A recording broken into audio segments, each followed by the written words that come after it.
Hi, everybody. Welcome back to the Superficial Spirit, to the second episode of the O Files, not to be confused with the X Files, where there are other monsters.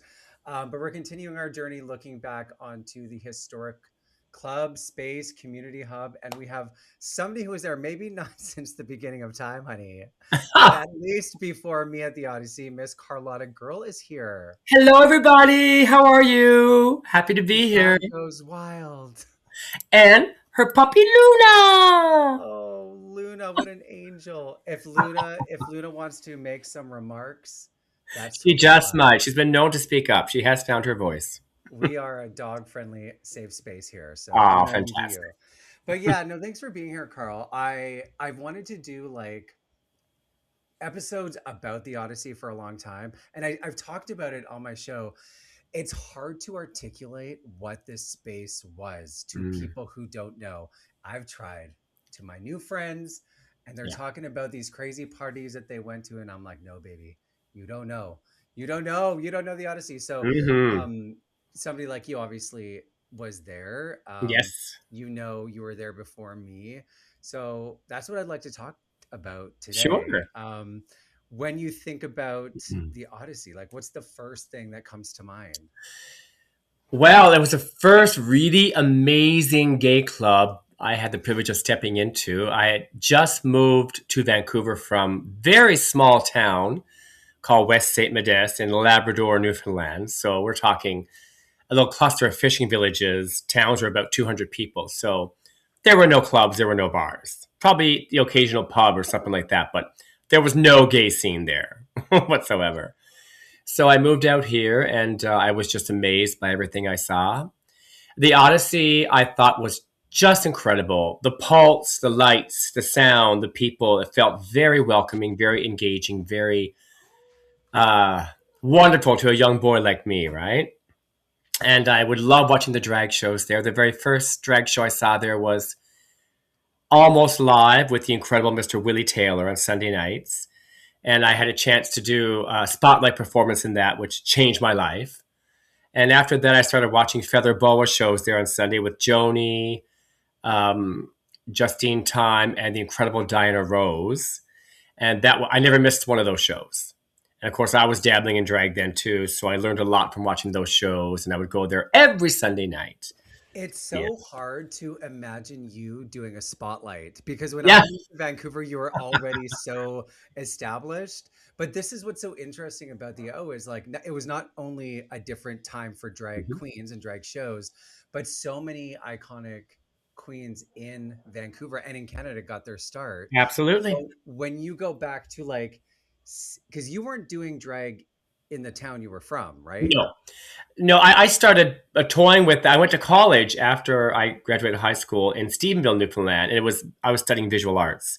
So I started playing with photography, and that's how Carlotta Girl came to manifest two dimensionally on a page. I would dress up as Carlotta, take pictures of myself, juxtapose them next to me as Carl. I never thought that it would become an entity that would actually form outside of that, but it did when it came to Vancouver. So yeah.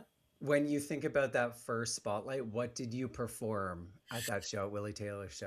God, what did I perform? I can't remember. I think it was an Annie Lennox song. I was really Oh, playing with the androgyny and stuff. You have placed yeah. a chill in my heart, Oh, which is the song I won Entertainer of the Year with as well when I first came to town. And so yeah, I had already had the costume for that and stuff, and did the makeup. So that was probably the first one. And then I think after that, I started doing more high energy numbers with cartwheels and spin, spin, spin, all that stuff. Right. the So cartwheels, yes, a very famous Carlotta move. So yeah. you're sort of for the first time at this gay bar, you're starting your drag career. What was it like back then? Like, what were the drag shows like? What kind of music were the DJs playing? Was it cruisy? Was it really Mhm. wild? Like, what was a gay bar? And what year are we talking, by the way? I came here in 90, the end of 92. Okay. So I was hitting the bars early in 93. So Okay. club So vibe we're was like the talking, house beats, techno, okay. underground, really fabulous. Doom, doom, doom, doom, Yeah. call me Mr. Vain, call me what you want. I would die if I were green. I would die if I were green. that sort of thing. Really fun. It was a very cruisy space because, of course, we had no social media back then, so people went out to bars then to meet people. It was all about the social factor. Uh, the Odyssey was amazing because it had a big, huge dance floor, and it had a pool table up top, and like 3 or 4 different bars situated inside the space, and then it had a big, huge outdoor patio space with a bar there as well. So you do the full cruise around. You come into the front door and you walk to the dance floor and dance and go up around to where the pool table was, go up to the back bar. Then you work around to the front bar and go around the outer edge and go to the patio. So it always meant there were so many areas to explore. And I you don't say re- hi to people on the way and meet people and have a great time, right? I don't remember the pool table. Yeah, there's a pool table just up top, What? right next to where remember the ironing board that came Yes. out and jutted out into in front of Yes. where the dance floor Yes. was on the stage. It was right behind there. They had a pool table. I don't think they Okay. had it open all the time, but Okay. yeah, yeah, Like, it I was great. mean, there were some blurry nights, but if I missed an entire pool table for like 10 years, Yeah. that would be crazy. So 90s, okay. So people who are listening probably were not there in the 90s. So it's house music. Hmm. At that time, gay men, because we're both gay men, so we can talk about that, is Hmm. that's where they went to hook up, right? You didn't have apps. Yeah, There was yeah. no It was a very cruisy bar, and like I said, like we didn't have phone apps or anything like that. You couldn't just go on and cruise somebody. You'd go to the bar to meet people. yeah. It was a really fun place to go and do that, and it was dark lighting. It was dim in there, but really bright house lights, but really dark, so you can still cruise people and not feel like people are watching you or whatever, right? It was really fun. And of course, DJ Jules was the in house DJ. He played the best music and so lovable and fabulous. Got people on the dance floor. And even when they weren't on the dance floor, we were up walking and dancing around the area and stuff, saying hi to people. And, every now and then you'd be someone in the corner and have a little makeout session or something, right? Oh, oh, Yeah, oh. kind of fun. I when I started going to the bars, it wasn't cruisy like I turned 18 in 2003. Oh So my God, girl, you're so much younger than I am. Grinder. Oh! This interview is over. Grinder wasn't around. We had Cruise Line, which you would like Cruise line. call, and yeah, yeah. But the Odyssey, I don't remember it being super cruisy. But again, this is why it's so important.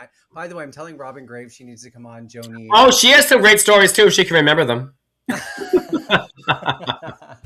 This is the thing. It's like it wasn't that long ago that being gay was still hidden. Like in the Yeah, 90s, you're just coming out of the AIDS crisis. So yeah.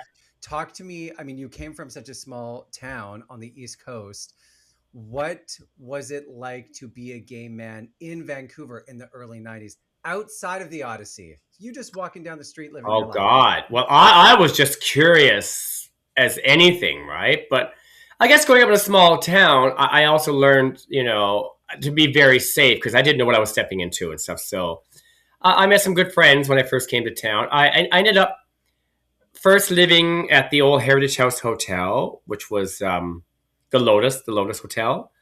And I was a housekeeper there. I used to vacuum the floors and stuff and vacuum people's rooms and got to meet people and met some really great people. Met a good friend of mine, Derek, who I found out was HIV positive and was getting very sick. So that shocked me because I'd never seen that before in real life. I've only ever saw it on TV. So it blew my mind. And I guess after he passed, I was very, very safe and very, very on guard with things. And, when I would play around, I'd always use protection to be very, very safe. So I guess that kind of hit me be a bit more safer, right? But it turns out I was curious about everything. Yeah. Nightclubs, party scenes, raves, drugs. I wanted to try it all. And I did. When you're like and you did. And I there's did. still, honey, you can still discover. Um I want to go back to your friend. Sorry, what was your friend's name? Eric, Eric. beautiful, beautiful guy who Yeah. moved to Vancouver from Toronto, and he was living at the Heritage House. We became instant friends. Yeah. When you think about that time, I remember Joan once said, you would go to the bar and all your friends would be there. And then a week later, a few less of them would be there because they were Mhm. getting sick and dying.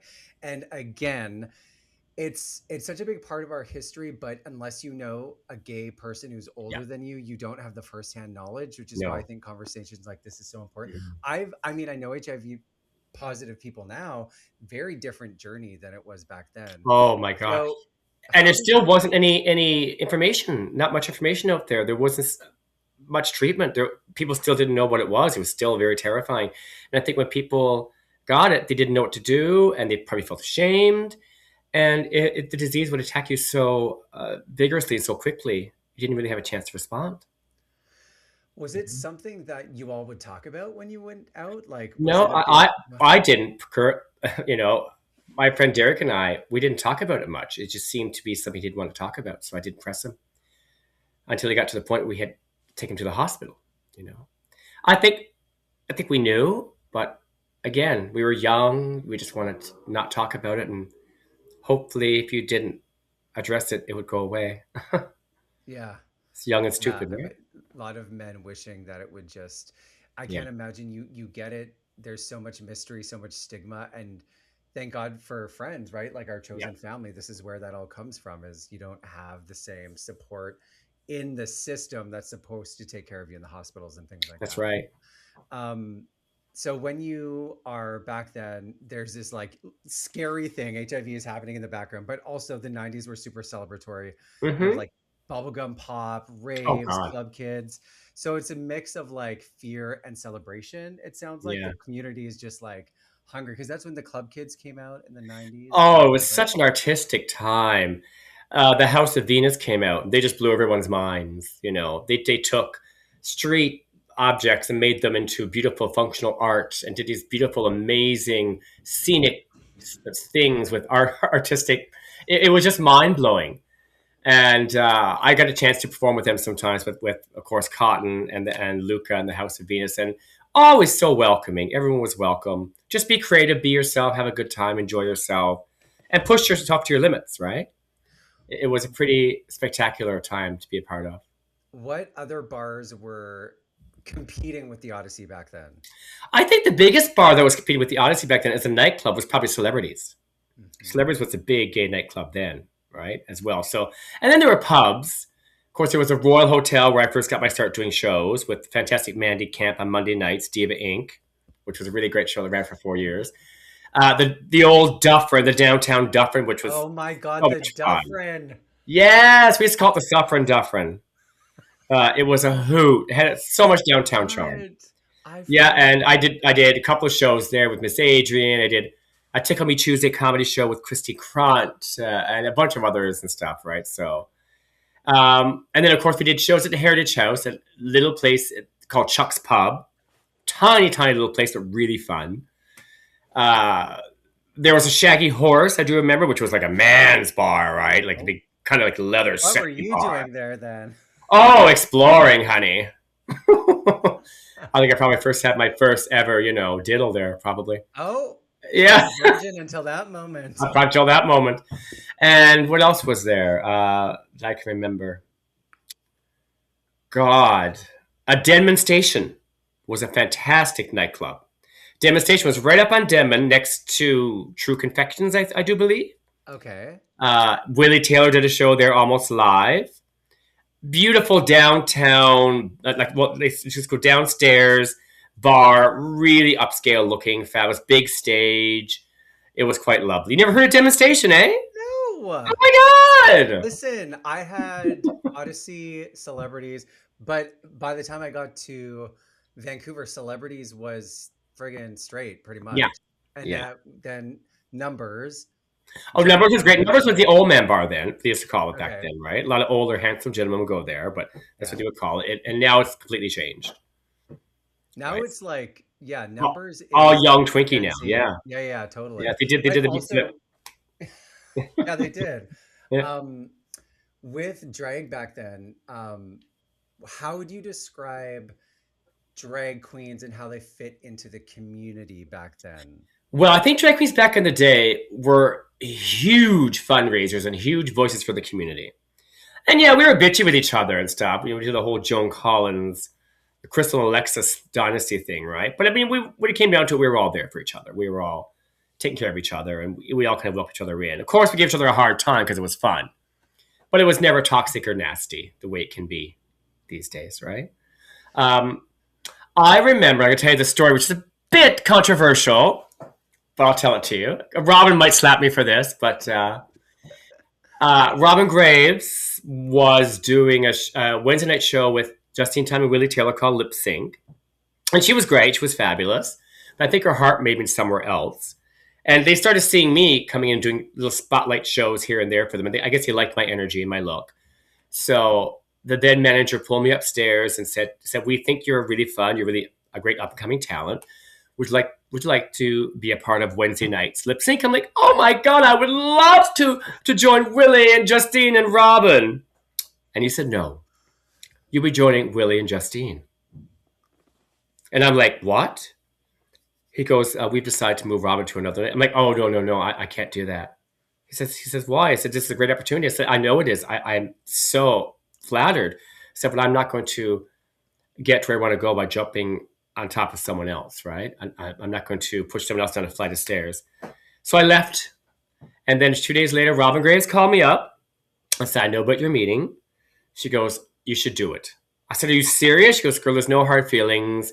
I want to move to Monday nights anyway, because Monday nights was just started with Sissy Boy, which is a big retro 80s, 90s night. Well, retro 80s, 70s then."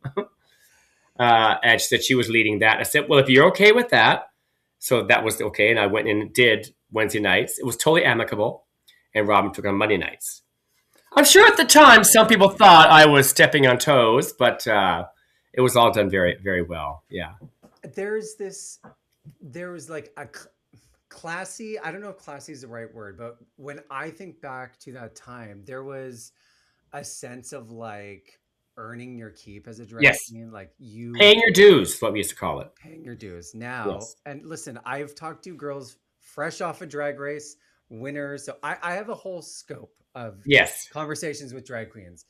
And now, I guess a good thing is that so many people want a drag queen. You got friggin' Denny's is going to do a brunch.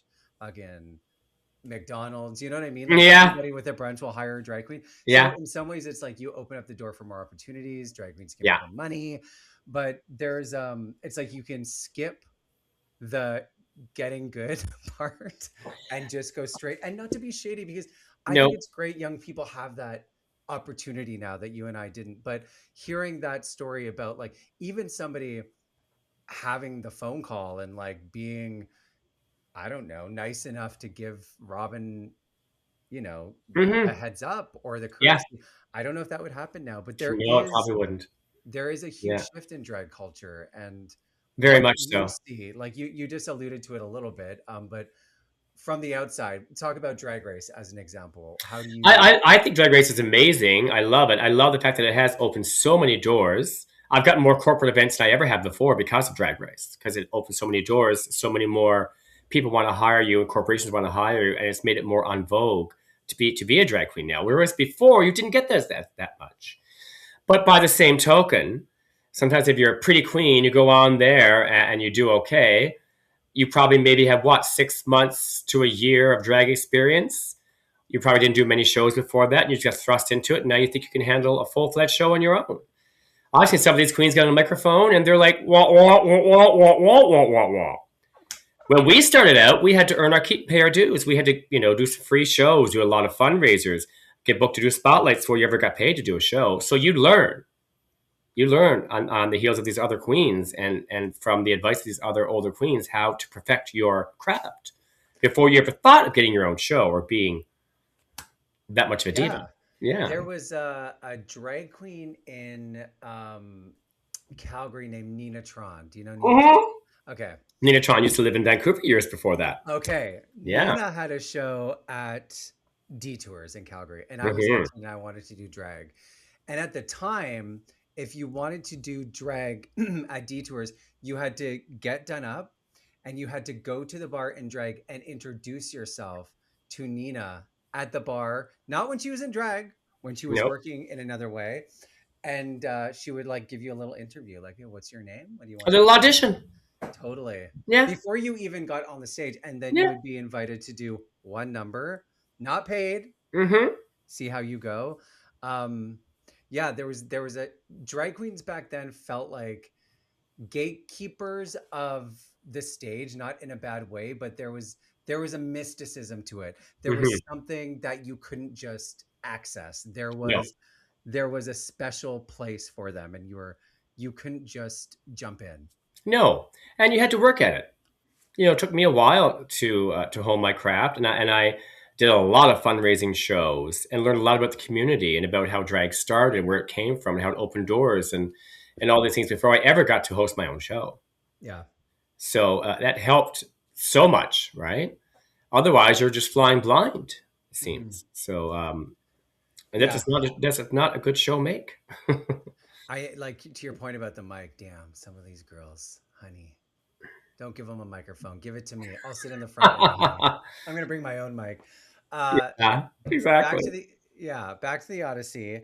Who was running the bar when you first started The going? manager Yeah, was Ron Van Stroon. Ron. Yeah, sweet Ron. guy. Yeah, he was great. We all loved him, and he used to do a lot of really punny jokes with us and everything, right? But he ran it really well, and he was really good with choosing the talent for the shows and stuff like that. Make sure it ran well. So it was great. Ron was great, and then the assistant manager was Mitch. Mitch was a cutie, straight guy, but long dark hair. We all thought he was hot and stuff, I right? So, remember. yeah, yeah, some really cute bartenders there, Scotty and a bunch of great guys, and English worked there, and yeah, really All great the guys. names come back. You like A start lot of thinking names. of them. Yeah, Boom, I'm boom, boom, trying boom, to boom, picture boom. them now. Yeah. One thing that we talked about on the last episode of the Odyssey was the VIP program that they had, which I didn't know about, where they would give you Yeah, like a card with your picture on it. Did were you, I I mean, never had to how do much that money because did I you when I get? started doing shows and stuff, I just was able to sashay in front of the line, I guess, right? So, whenever I Honey. went there, which was you had that privilege, I suppose, right? Which was really nice, right? Um, Yeah. so yeah, but I know some people would yeah get their VIP card and that would give them special privileges. You'd like less on your door cover or no door cover, or you'd be able to walk in front of a lineup on a night that wasn't too busy or something like that, right? So I didn't know too much about that though. I guess that's probably a good thing. You're too famous, honey. You didn't need it. Ah, infamous, I guess. What who are some of the relationships that you met? Like some of the people that you met at the Odyssey that are still you're still friends with to this Oh day? God, Joni's still friends of mine. Robin Groovy Graves and I are really still great friends. Tons of people I met there. Lola, who used to work as a bartender there, Lola, who never ages, still looks like a young Debbie Harry. She's amazing. She comes to my show at the Bonta every now and then and hangs out. So she's wonderful. A lot of good people. Now, some people have moved away and moved on and transitioned and all kinds of things, So, but for the most part, I see some people who I still go, hey, how's it going? And we still remember some of those good times, right? Yeah. Uh, another story was too that at one point I moved into a little condo apartment around the corner from the Odyssey. Myself and my roommate Robbie, aka Seymour Illusion, another beautiful drag queen who was my Oh, never princess. heard that one before. Seymour Illusion was No. amazing. She was my princess. We had gotten a two-bedroom condo around the corner, a 14th floor from the Odyssey, and that was where the late night parties started. We would start a party after the Odyssey closed. So a lot of Mhm. people come over and hang out at our place, and we party on till the wee hours of the morning. You might see a drag queen or two or five doing the full walk of shame in the sunlight at 9 or 10 in the morning, leaving our place. Yeah, Oh my God. Those days. My those God. days. So yeah, I definitely had my fair share of 9 a.m. It's like waiting for the liquor store to open. Oh, absolutely. Yeah. We lived in Gastown. There's this one liquor store where I drive by sometimes, and I'm like, damn, the people who work there saw the best side of me. Let me tell you. I Oh, mean, yeah. I don't You were a party animal. I remember. I do remember you seeing you at, I think, an early Lady Gaga concert. I think it was at like back that she wasn't that big then, the Commodore probably back then, and you were there. You're like, come on, like Peter. We jumped and hugged each other, started dancing and singing at top of our lungs. We were oh both wearing like leopard print and leather and stuff. matchy matchy. I was a Matchy, party matchy. animal. I mean, I feel like that club kid spirit never dies. It's still inside Never. me. I Absolutely. what do you remember when we first met? I don't. I'm going to say I was in drag, probably at the Odyssey, and you probably were there to see Yeah. one of our shows, and we hung out afterwards and had some drinks, probably. And That's just chatted and terrible. laughed. And there was always a large group around you and stuff too, right? Always a Yeah, little entourage. So we'd always, that's right. and then, one entourage would intersect with another entourage. Hey, how's it going? Have a drink, have a shooter. And then you'd move on to the next little entourage. Sort of idea. I just like when I would see you, we would just like screech and kind of twirl and Oh, have yeah. our You have a great drink. time. Just like, Yeah. yeah. How did you find, and maybe how do you find transition from wild, crazy partying to like a more normal life? Is it like now you're in bed every night at 9 a.m. or Yeah. or sorry, I had to make a very big shift in my life. I was, like I said, still living with Seymour at the time, and we were still having the late night parties. And then it seemed like a lot of things happened at once. I remember the Royal closed and the Dufferin closed, and I had several shows there. I was pretty much making my living doing shows, stuff like that at the time, right? So uh, I had and I was getting up really really late. Now, of course, and at that time we're talking like late 90s, early 2000s. I went to every single after party. Carlotta Gurl had to be seen at every single after party. There was no after party unless I was there, which was so ridiculous because I realized that if you missed a couple of those parties, you're going to see the same exact people at a party the next week. You don't have to be at every party, but it took me a while to realize that. But I woke up one afternoon at like 2 in the afternoon, just a little hungover and just not feeling well and stuff, and nothing to eat in the fridge, poppers in the freezer, basically, right? And I thought I had to make a change. So I decided to go get a part-time job. I went and got a job at the IGA. I'm working in the little bistro salad bar area there for 2 days a week, and that kind of sobered me up and made me put things in perspective and realize, okay, I can't live this party lifestyle the rest of my life. I have to. And then I started working more there. I started maintaining some of my shows, but not as much. I wasn't going out every single night then. There was at one point in Vancouver where I was doing shows probably 5 nights a week consistently. that's a lot. Consistently, yeah. And I then mean, the 2 nights off, I'd be going to the bar as Carl. I remember you always having shows, and Yeah, I mean, everywhere. talk about impressive being a full-time drag queen back then, because I mean, how much were you making per gig in the like late Oh, it all 90s, depends. early If I was 2000s? hosting, probably $200, $300. If I was guesting, 150, $100, 150. You know, That's a lot. You had to do a well, lot that's a of lot shows back at then. the Yeah, end. absolutely right. And then some nights you make really good tips, some nights you wouldn't. Yeah. It all depended, right? Was it hard for you to, I mean, it sounded like you wanted to like interrupt the partying, so you went to IGA, but was it a I sense? felt like I was going down a dark path by if I kept partying. I could feel I was doing some substances. I felt like I made the choice to realize I had to make a change in my life because I going to bed when the sun was coming up and getting up sometimes when the sun was going down was not a good way to live. I mean, I love vampire mythology, but I didn't want to become one that bad. So I had to make that decision, and I'm glad I did. I think maybe if I hadn't, I'm not sure if I would maybe be here today. Oh, wow. Yeah. I'm not sure. Yeah. I mean, thank God you made that choice. That's something that is very different from back then to now is a lot of people choosing to be sober, not because they have a Mhm. problem. Well, I'm not sober, honey. I still drink.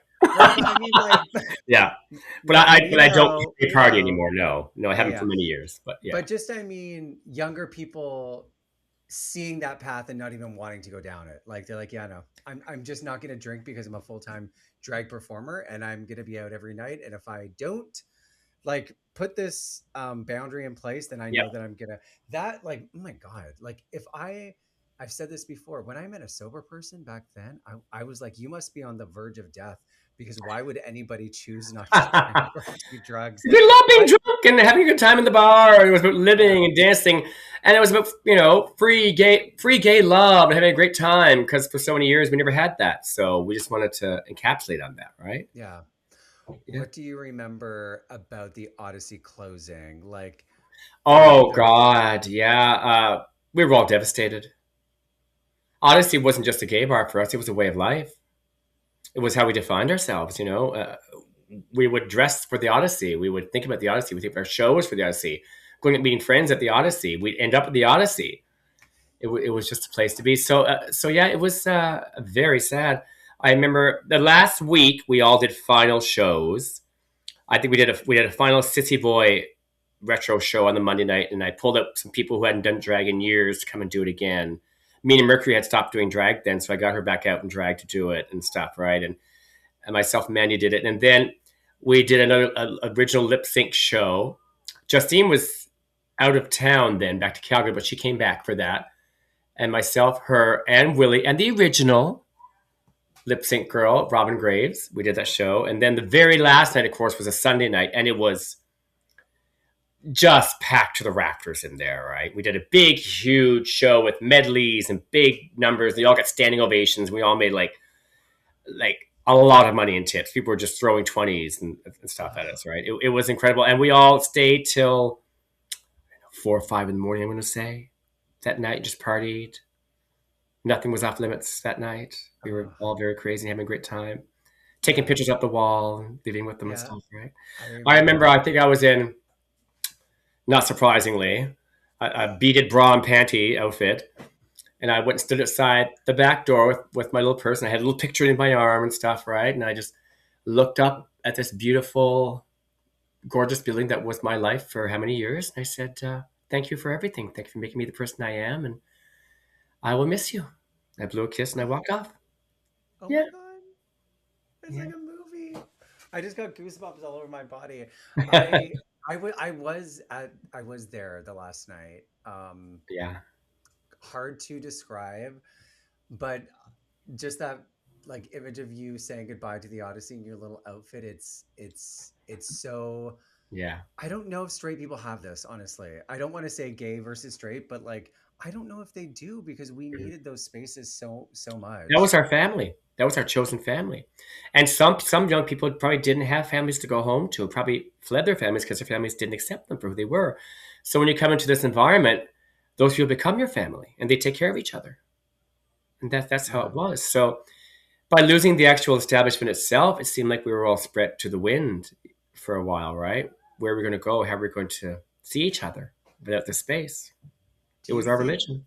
do you think that I know you can't replace the Odyssey, but now looking back, did that community ever find a new place to settle all of those We years? tried. There was a new Odyssey on Granville and Near Pender. Gastown. Yeah, close to Yeah. Gastown. I don't know if you remember it. It was there for about Yeah, I four or went. 5 years. The new Odyssey, yeah, Was and it it was open for fun. that long? I think no, maybe more than 3 or 4 years, probably. Yeah, it Wow. seemed like a little longer. I was doing Friday night shows there and shows all the time. So, no, maybe 3 years. You're right. Maybe 3 years it was. Um, it was beautiful and flashy and fun, but no, it did not capture the same vibe and feeling as the original Odyssey, and it couldn't. We tried to make it successful and stuff, and it didn't take. Did it ever get momentum? Like I did go a few times, but at that point I was like not going out as much. Mhm. Did the new version ever get really busy? Like was it We had happening? some busy nights. I Okay. remember I wanted to bring back Sissy Boy, which was, of course, the huge original Odyssey fan favorite night. And I reconstituted some of the older girls, again, myself, Mina Mercury, I think Mandy Camp. We did a big Sissy Boy. Ron Van Struen, who was the manager of the original Odyssey, did a big foam cutout because he Oh did big yeah. foam art back then of all the titles of the shows that said Sissy Boy. So we mounted that up on the stage and stuff, right? And that was a really, really busy night. There were some very, very busy nights, but few and far between, and not enough to keep it afloat. This is why I know Joni, I don't know if you were part of it, was going to City Hall and they were like Yes. trying to get it. Yeah. Was it that you all were trying to get it declared a historical I site? think Is it? so, and trying to Yeah. keep it there because I'm not sure why at the time they were trying to get rid of it to do something else there. But we were trying to Condos. say what the cultural meaning of this place is so much means so much to people that we shouldn't lose this. So there was a bit of a battle going on there, yeah. And But there was rumors that it was closing for a long time before it actually closed, right? yes, we get a call one week saying it might end next week, and then it was extended, and so we're always sort of like, what's going on? Do we plan for this or what? I remember that every weekend. It was like, this is the last night. We got I to party. know. Get partied all out of us now. Do you like, were you at City Hall when these things were happening? I didn't know. I was working then full time at the IGA. So I Okay. and I had some other shows around then stuff too. But I did support people and stuff, of course, with the whole thing. But I couldn't be there as much as I wanted to. Something that kind of ties into the Odyssey closing is like a generational thing. Hmm. Like, obviously, from what I've seen when I put this post out on Facebook, a lot of people that are older were like sharing memories in the comments, and Yeah, it brings up like what it's like to age in the gay community. I just turned 40. yeah. I felt like turning 40 was easier than turning 30, to be honest. Because Hmm. 30, you're still so close to your 20s Right. that you're like clinging to it. But 40 is like, I don't, bitch, I can't try. It's like, I'm just gonna Yeah. do me. I also feel like the gay community as gay meant twinks, like the blondes, this is a unique experience getting older in the gay community. Hmm. How Well, have you there's so many avenues where you can go down where you don't have to get old. Yes, that's what I want to talk to you about. Like, what Yeah. has your I, your I, journey I get a been? little maintenance here and there. I get a little Botox. I'm Yeah, 53 years old, and nice. I think I look damn good when I get dressed up still. I listen, I bring you up a lot. I'm like that forever twink baby. You want to see a I twink body at 50? That's Carlotta. still go out and show my midriff. I still got my little abs. I can still do my cartwheels. They might not be as solid as they used to be, my cartwheels, but they're still there. You got to be careful, baby. We don't want to crack anything. No, ouch. I may have incurred a few injuries over the years. So Uh, you said there's a lot of ways where you don't have to age. What do you mean by that? well, like I said, people get Botox now and fillers all the time, even at a young age, to prevent the aging process. It seems. I don't see the point of well, to each their own. But a young person getting Botox when they already don't have a line on their face. It's like, why do you I do guess it's preventative, I suppose. Yeah, I mean, sure. That's what they say. I mean, that's what I told myself at 27 when I got Botox for the Yeah, first time. But what about the vibe of being young, like feeling young and going out? Do you feel any different than when you were 25? I don't know. I don't have as much energy as I used to. I don't bounce back as quickly, but I still go out there and have a great time and enjoy myself. And I'm still, quick witted and fun and make people have a good time and make people smile, make people laugh. So I'm still that person, very much so. Just not as often as I used to. And I much more value now my times at home. Like we have a beautiful little apartment now, and we have dinner get-togethers and holiday get-togethers and parties and things, right? And game nights and viewing nights and stuff like that, right? So I love those things too, right? It Those, evolves. yeah, like where I lived before, my God, was just a place to sleep and throw my drag. Now we have a beautiful apartment, and I have a downstairs studio in our building, a little batch that I rented Oh, specifically for Carlotta. Yeah, it's got big what? mirror closets and stuff, Oh my and God. all my drag is down there now, which is lovely, right? Wow. I get to come home after a show, get de-dragged down there, and come up here, and none of the makeup or hair touches this place now. She has two homes. Just two homes now. I've Oh my always God. wanted my own little studio, and we made it happen. Yeah, So is the place you're in now the Carlotta place that I've seen before? the House of Girlish Charm. Yeah, I've been here Yes. for almost. I'm going to say almost 20 years. Whoa. Yeah, Butte and Pendrell, kitty Yeah. corner to the liquor store, Kelsey. Uh, You're paying $25 rent. well, I'm grandfathered in because I'm a grandfather's age, Ah. and so I'm paying very little rent. Yeah. Now a new owner took this building over like I don't know 15 years ago. I'm going to say, and they tried to rent evict people. Some of us diehard stayed on and fought them and won. So we get to stay here. We didn't need to renovate. At that time, I could paint, and everything. So of course, you see pink and red and everything and leopard print around me. So no one can do that now because it's all renovated. But the rents are like 3 times the amount that I'm paying. How did you fight that? Like individually, you Oh my went against God, them? we went to the papers. We talked to a lawyer. Yeah, we talked to the tenancy board. We combated them and said no. We're staying exactly where Wow. we are at the same rent, and you can't touch our apartments.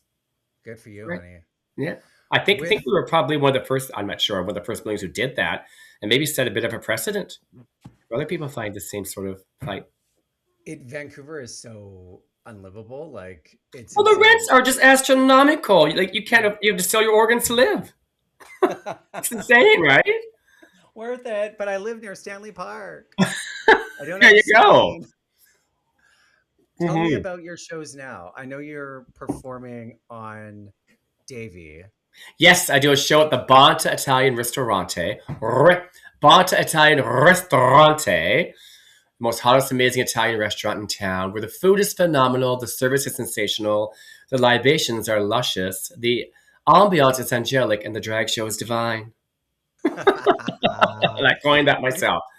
I was walking by when I first moved back from Toronto and I heard Peter Breeze and you like flipped outside of the window, like you beelined it. I mean, over top of tables into the sidewalk. I was like, damn, that's a welcome. And Yeah, there's a big, huge window that goes from the floor to the ceiling that opens yeah, up, right? So I jumped right out that window. I remember that. Yeah. so good. Yeah, I need to come see it. I've walked by a few times and you're doing Yeah. your thing. It's been a But little slow this month, so the show is a bit on hiatus. mhm, But the guys like they're closing early and stuff like that. Right now, everywhere is really slow after the holidays. But which is not too bad for me because I can take a little bit of a break.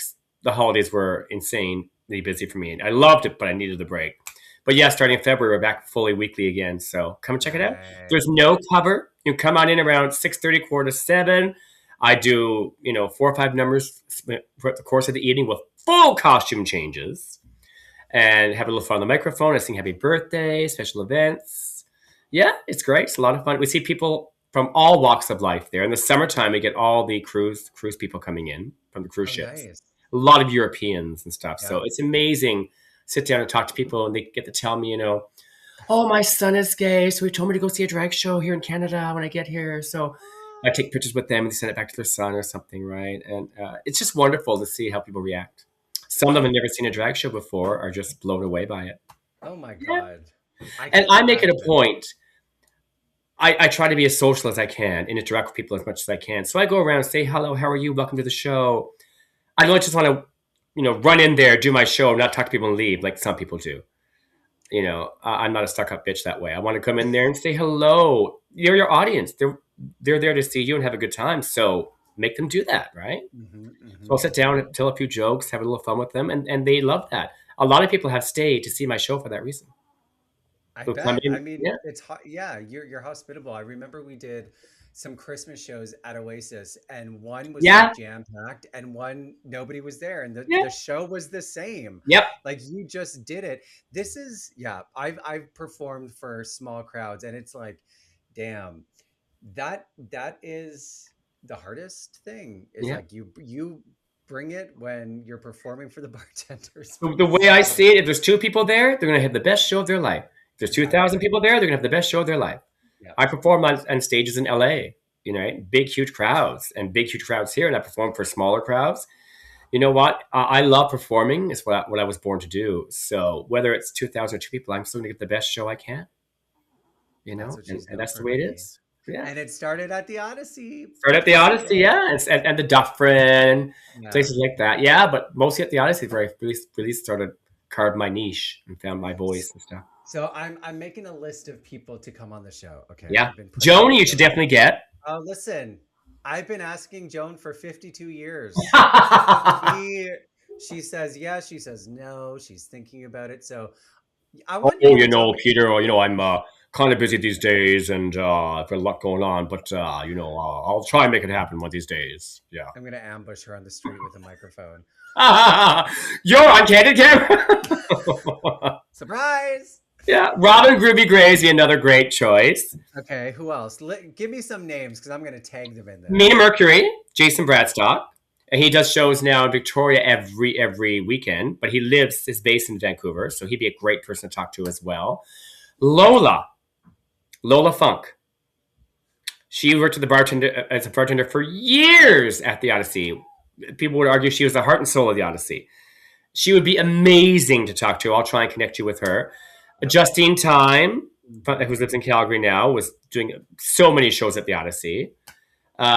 There's tons of people I can think of. Do you know Stevie? Stevie Carlstrom? Oh my God, Stevie with the Stevie? glasses. Yeah. Stevie looks amazing right now. She does a lot of digital art and stuff online and things, right? And Oh my gosh. yeah, she's Yes. incredible. She would have amazing stories to tell you, and she was there a lot, a Mhm. lot of the time. So, I love God, it. who else? The pressure is on when you name them. It's like Yeah, a game of tag. It's like yeah, because you know what? Some people who aren't performers, they don't really they can't imagine themselves like coming on and talking yeah, about it. Drag queens are perfect, but I also want to talk to people who are like not yeah. performers, like bartenders, doormen. By the way, have Mhm. you heard this cold case that happened at the Odyssey? There was a doorman who was murdered, and it's like a cold case. Did you hear about this? No, Okay, so was I when so high at the time this went right over my head? there was somebody, so I made a post saying that I wanted to hear stories about the Odyssey, and I got a message. It's on the Vancouver police website, and I've been talking with somebody who is really close friends with this guy, and yeah, I when I was like I'm gonna do episodes about the Odyssey, I never in my life thought about that angle, but there Yeah. to my point of like once you scratch the surface of okay drag queens DJs, there's a whole fucking world in that club with the patrons, the bartenders, Oh yeah, it's like and you once know in what a I'm while saying. you get somebody who wandered in there who didn't know what kind of club it was. I remember a few little skirmishes broke out and stuff like that, but I never knew anything to that degree. Yeah, I'll send you some information. I mean, I don't know if I'm gonna Yeah. solve it, honey, maybe. Hey, the drama. Yeah, I mean, thank you so much for coming on and sharing your stories. Well, I thank you. I have beautiful, fond memories of the Odyssey that I will treasure always. So Yeah, it was an amazing place to start out and to learn and to have great times with. And I met some friends I'll probably have for the rest of my life and beautiful memories that I will treasure forever. So I'm thinking maybe we need to do some kind of reunion party. that would be amazing. I would Yeah, let's absolutely love think that. about that. And Yeah. for the people listening, if you have ideas, venues, lineups, Hmm. let's start thinking, wouldn't that be so fun? Absolutely. Well, I'll just sort of, bring back those amazing times and one incredible night. Okay, but if Now you you, do know there's a video out there from I think like a video montage of photos and stuff from the last night of the Odyssey, and it's I've heard done this. to music. And also I think there's some videos off the last show as well on YouTube. So one of the things we're exploring is taking all these interviews and then doing some kind of documentary or long form video. I've heard somebody's writing a book about the Odyssey. I've heard there Oh, is a documentary happening. I'm doing the podcast, but yeah, I've been getting bits and pieces of like mhm. stories I haven't heard, videos. So this is going to be like a giant digital scrapbook of some kind. We're going to put Love it it. all together. Yeah. Now, if you could reach Ron Van Stroon, Ron still lives in Oh, Vancouver. oh He I'm comes to on my it. bunch show every now and then, and a few of my other shows. Yeah. Him and his partner that come and hang out and stuff. And then Will McGuire, I've messaged Will. yeah, Yeah. he's a sweetheart. Yeah. Um, yeah, Mitch is still around. So I'm gonna get lots of them those all. people. It's Yeah, good that we're dropping the names so that we're gonna DJ tie the Drew pressure. Goldbrandt, and you were Drew. Drew was the DJ after Jules Yeah, and I was had Drew mentored was the by first Drew. person Yeah, I by talked to. Jules. Yes, Yep. he's great. Yep. Yep. Fantastic. Yeah. So yeah, if this is a thing, if we do a reunion party, you're staying out till 5 with me. Girl, you'll have to carry me home. She'll be in her heels, her hair up to heaven. Watch out, baby. Woo! Woo, I'm coming.